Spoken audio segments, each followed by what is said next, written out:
Mbona vigezo mlivyoambiwa mfuate ili msipate hizo sanctions ni rahisi? Hebu tusikilize vigezo walivyoambiwa wafanye ili waepuke haya majanga. Cha kwanza, immediate accountability steps ambazo za kufanya. Investigate security forces.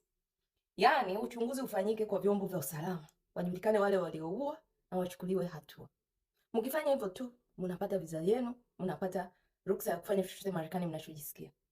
La pili, release political prisoners. Mwachieni Tundu Lissu na wengine wote waliokamatwa kisiasa, kwa sababu wameshafanya uchunguzi wakajua mnawakamata tu kiholela, hawana kesi yoyote. La tatu, end internet censorship. Restore full unrestricted access to social media platforms and communication networks. Kuna ugumu gani hapo? Achieni mitandao yote ya kijamii, watu wasitumie VPN kuangalia mitandao ya kijamii. Hapo kuna ugumu? Mnajibizaliza nini bungeni? Muache kwenda kwenye mitandao ya wale masupplier wa kina Voda wa kina nani kuwaomba information za watu. Ndio wanachomaanisha pia. Acheni tabia hizo. Mkitaka visa sio kujiliza, ni kutekeleza hivi. Ila mmekamatwa kwenye mshahara. Kia Mungu. Haya, kipengele cha pili. Protect religious freedom. Wacheni Wakristo enjoy. Sio leo Gwajima yupo, kesho amekimbia. Gwajima yupo, kesho amefungiwa. No, acheni. Overhaul election machinery. Yale mambo ya no reform, no election hayajaisha. Anasema reform the National Electoral Commission to ensure future votes and are independent and fair. Uchaguzi huru na haki kwenye miaka ijayo uonekane. Yaani hapo ni baada ya kureform hii commission yote ya uchaguzi. Msijilize, tekelezeni.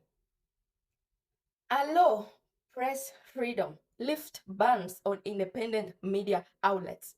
Mmefungia wale waandishi wa habari wanaotegemea. Hata Millard alikuwa anategemea mpaka na kina BBC, CNN, mataifa yote ya nje. Lakini sasa hivi mnamfanya anakuwa kama Kerima Story. Anaposti upuzi tu wa vitu ambavyo mnataka nyie aposti. Okay?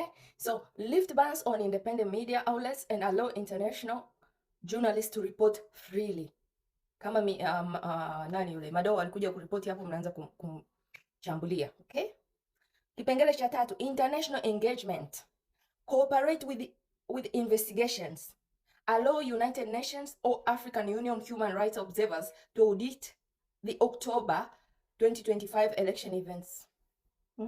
Hamwezi kujichunguza wenyewe. Mmekamatwa kiasi. Haya, kipengele kingine, engage US lawmakers. Wanataka na wahusishwe. Watunga sheria wa Marekani wahusike kwenye haya machunguzi na kutoa hukumu. So mnatuletea Jaji Chande.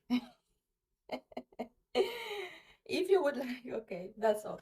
So ni hayo. Masharti ni machache na ni marahisi. Pateni masharti, acheni kujilizaliza bungeni. Marekani haiwezi kukupa tu eti kesi kabla hajafanya uchunguzi.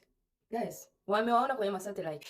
Mumeambiwa hapa makaburi yale ya halaiki yanatakiwa yakachunguzwe kule Mwembepande. Hata kama mmefukua, wakienda pale na mashine zao wanaona. Oktoba 29 haiishi mpaka iishe.